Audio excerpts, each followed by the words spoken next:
This video is intended to show how to use pivot tables to do averaging of water level data that was collected at local wetland, the Willow Reserve wetland. This is for the year 2000. This data that's shown here is for the year 2007. What we're interested in being able to do would be able to process this data, for instance, to calculate the hydro period by quantifying the percent of time that particular water level is equal or exceeded. The data currently has date and timestamp, and then of course water level, and what we'd like to do is just to have a daily average water level, and currently we have values of water level every 10 minutes over a period of over 250 days with 144 values given per day. That is every 10 minutes would be 6 times an hour. By 24 hours would be 144 values. We end up with about 29,000, almost 30,000 values that you deal with, and it's not really necessary to have to do that. So if we take the daily average values, then we can use those and process them much more easily. Using pivot tables is very handy, so it's worthwhile learning how to do that. But what we need to do here is to modify the data, because we have both date and timestamp in the same column of the file, and it would have been better if the data had been such that the date was in a separate column than the timestamp. But as it is right now, we need to modify the data. So I'm going to show you how to do that. First thing is that the first value, just note here that you've got two values that are the same. So this first one is basically a duplicate, and it's not really necessary. So we can eliminate these first two values in the file. And what we're going to do is we're going to create 3 columns. We're going to create some, let's say, dummy names. We'll just put in here timestamp, level, and then this would be the date. I'll just put date. And we're going to create, in this column under date, we're going to create just a date with a timestamp of that associated with midnight. So we do that by just truncating the time using the command trunc, and this would be a of 9, so equals trunc, equal trunc of a of 9. You note that the time, which was 7:10 a.m., is now changed to 0:00, and what's going to happen is that if I copy this and I do all of the cells in column A, we'll get the timestamp of 0 for every one of the cells. So I'm going to just copy that command in there. There's 29,000 values here, so it takes a little bit of time for me to go through this.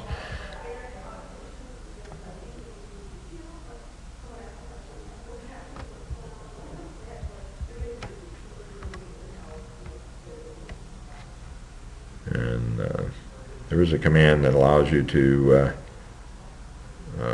go right to the end of the line, but I don't know what that command is. So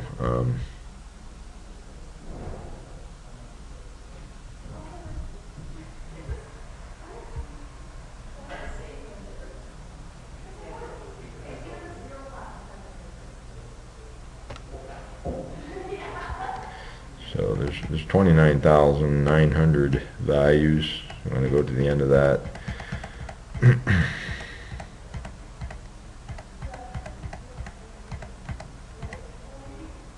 Okay, so here I can copy and paste. So all the values have got zeros. You note the timestamps. All right, so what we want here is, you see all the values for April 13th. We want to average those, and I don't want to do it in a complex way. I want to do it easily, so that's why the pivot table is a good way to go. So what we do here then is to go to Insert button, and we choose Pivot Table. You can do a pivot chart or a pivot table. Here I'm suggesting using pivot table. And when you choose that, it's going to ask you, well, what's the data that you're looking for? And actually, it should have chosen the data for me. Don't know why it didn't do that. Maybe I need to do this. No.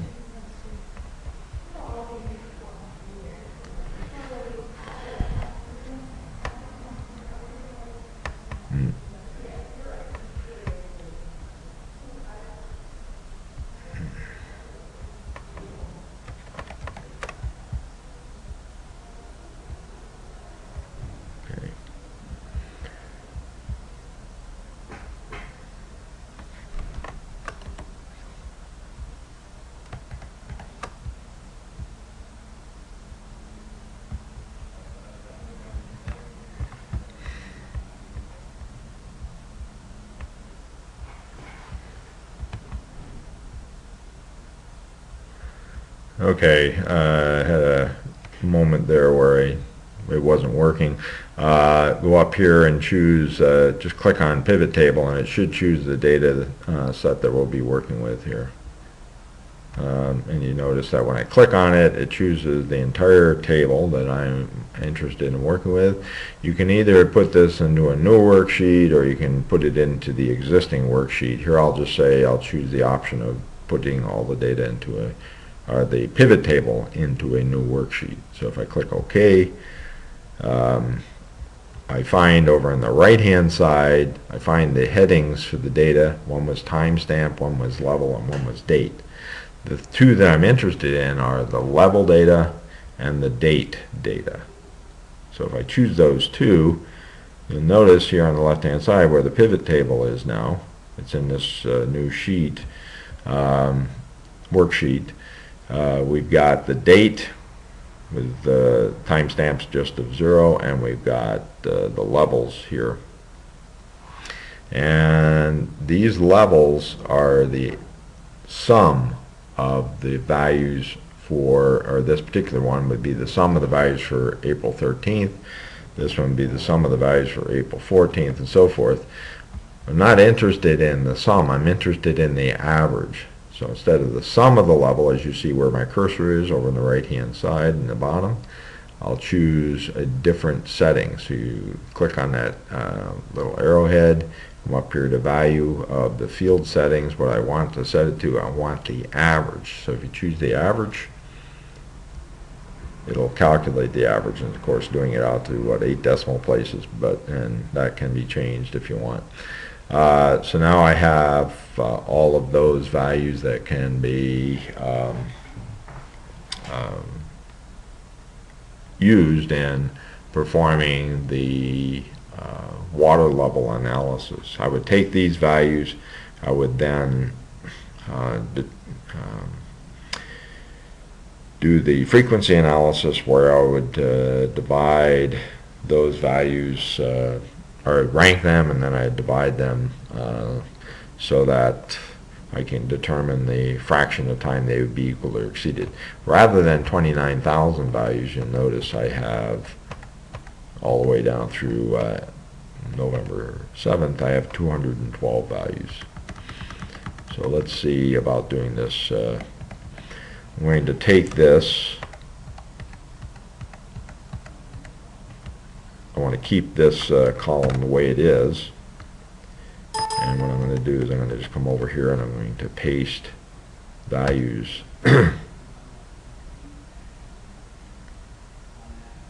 into this column. So they're the same numbers here as in column D as in B. And what I want to do now is I'm going to, and actually I think I'll also paste dates over there.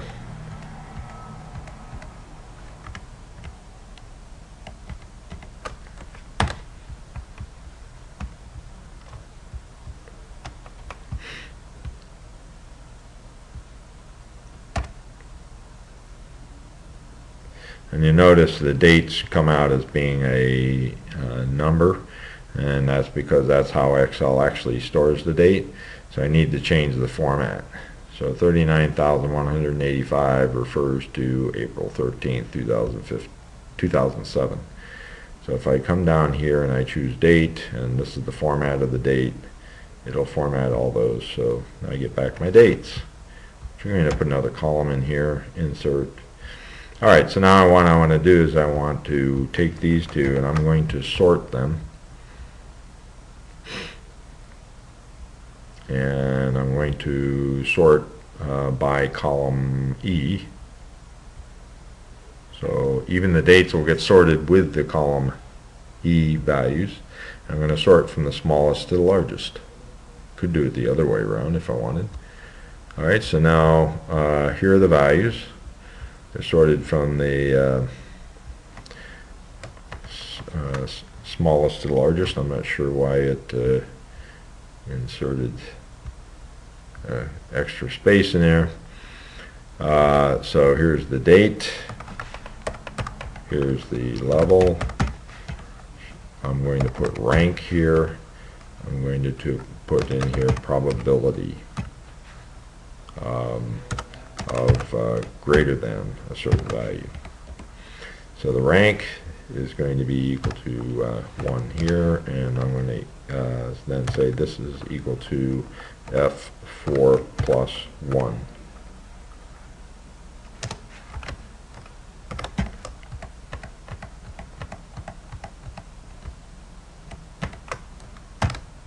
Alright, so now all the values are ranked according to magnitude from smallest to largest. There are 209 values in total.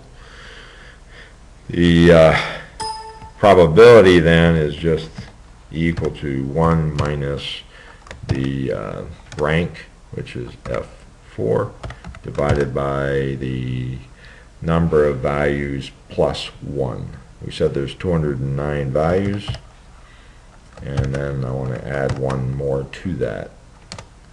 So the probability of that first one being equal to or exceeded is 0.995. And we come down here. And these are the probabilities of equaling or exceeding that water level that's in column E. All right, so there's a like 0.4%. 0.47% chance of equaling or exceeded the value of 150.39. Now if I want to plot this, I can do that by choosing the level column and the probability column, inserting a graph. On the horizontal axis we got level, on the vertical axis we've got probability. I'm going to reverse that around because I want to have probability on the horizontal axis. So here I'm going to switch these so that column G is the x-axis and column E is the y-axis.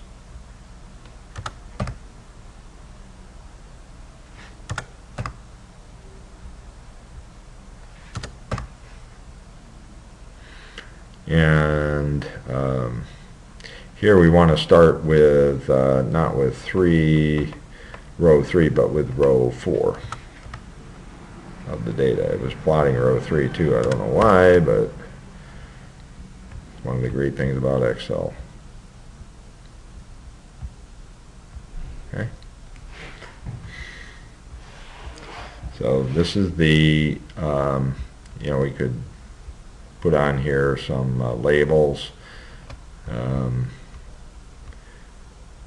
axis titles, horizontal. Below the axis we could have probability of let's see, this is the duration or fraction of time greater than this value. And on the vertical axis, we're going to have